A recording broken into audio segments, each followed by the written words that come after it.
Welcome to Sylvia Stingray.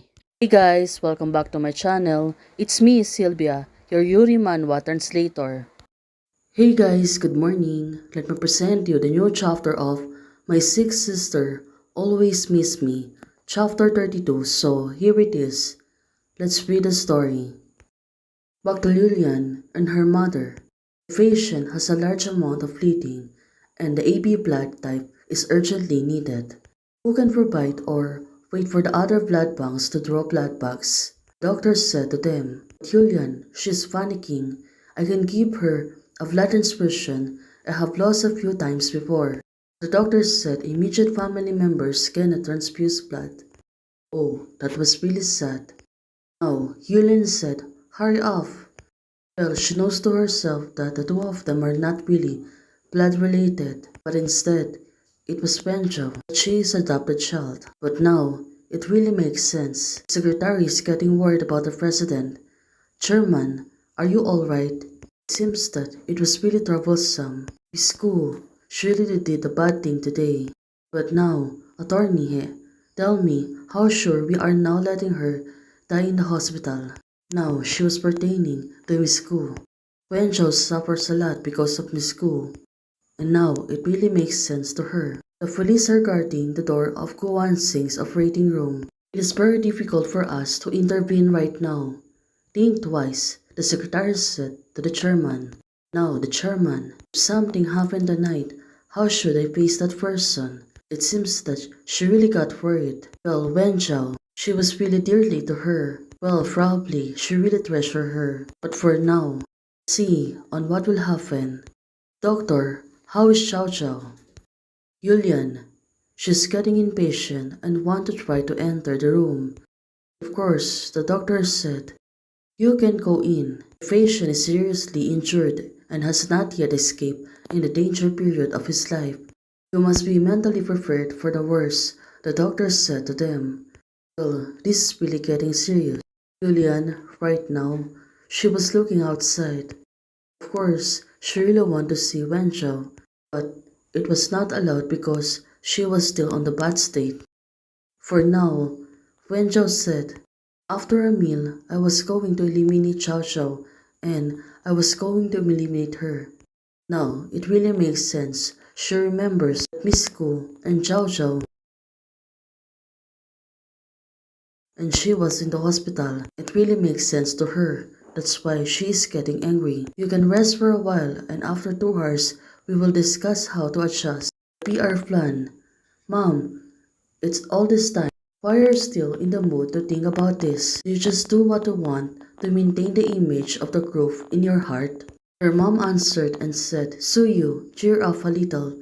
What you can do for Suwen now, it's not to be willful. Take your own responsibility as the heir of the Su family. She is legally the eldest sister. You understand? Well, definitely she is right. She is the legal eldest daughter. If you want to protect your loved one. Her mother said to her, well, this is good. At least her mother can really think twice. So what else can I do? Julian is asking her mother. Her mother seems to be a good person and only cares about her daughters. I'm sorry, I have to make it public. In this way, Xiao Xiao's real life experience. So it turns out they will broadcast about what happened to Wen Zhao, including that she is really adopted.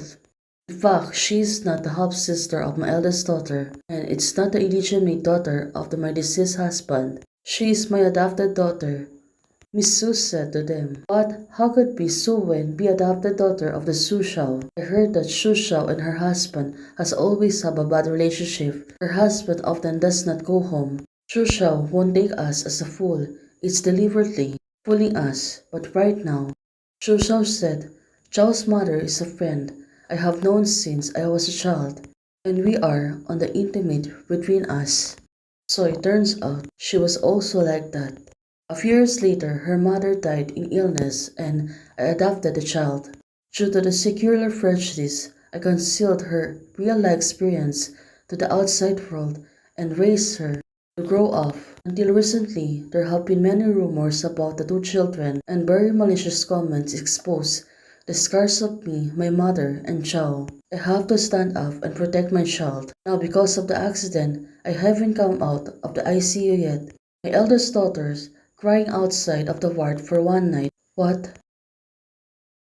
With George's online violence instigating them. This is an unpretentious disaster because of the Su family's tree. It's a big one, or my family have done something wrong and I don't know the villain's revenge, but we will still face all the things. What they're talking about is that they're not related by blood, that is about the photos that were exposed on the internet. One of the media is calling and asking her. Now, she really needs to answer that. I know that the media are here with expectations of the public, and I hope I know that the truth of the certain things. The following three questions time is interviewed by my eldest daughter, Julian. Hello, I'm the deputy of CKF Media Entertainment under the Su Group in total. Su Julian. Next, I will give you half an hour. The questions time. Well, definitely, just being ready about this. You can rely on. Why do you still stipulate of the time of questions? Is this the sincerity of your company? One of the media men is asking her. May I ask why you didn't respond directly to the questions on the internet? Did you really force your sister? So when we'll meet Guan Singh at night, do you know about this? Who is going to ask now? Everyone seems to find an answer. Of course, time is really important right now. She was still suffering on the hospital. Who is going to ask now? It's over. I'm going to accompany my sister. Me. Now, the final question it is. May I ask what is the relationship between you and Miss Suwen? Can you explain in details? We are legal sister of family members without blood, the love objects of each other's during their youth. Let me remind you, the first conference is a live broadcast and people who are watching are all witnesses. If I find false remarks on other than my own words in your report, I will be legal means to protect my rights and interests. Now, back to Wenja on the hospital. Julian was there, and she was going to take a nap. You promise you will come back, Julian said to her. Now she was holding her hands. Little liar, you missed the appointment. Well, she really missed Menchao, that's why she was acting like this. Now, let's see on what will happen. Hey guys, thanks for watching. If you like the video, please don't forget to like, share, and subscribe. Membership is already open. For those who want to support, you can support me by joining the membership or you can directly support me by Ko-Fi. Thank you, bye!